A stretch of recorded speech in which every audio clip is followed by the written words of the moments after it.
My name is Barbara Cruze. I work here in the Tulsa base in the Components and Avionics building as a store supervisor in the supply chain organization. I have 3 children out of 4 children that work here at American Airlines. I feel very blessed to have them as part of the team here.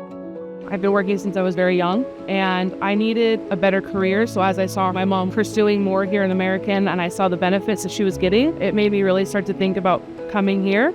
And when the opportunity presented itself, I did it. I started off as a contractor and then eventually got hired on as a permanent employee.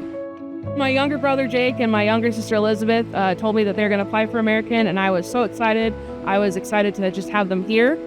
I appreciate American Airlines for giving this opportunity to my family, that we can work together and that they could see how hard working our family is. I would love to be like a crew chief or a supervisor. You know, my mom, she built her way up in the company, and I would like to do the same.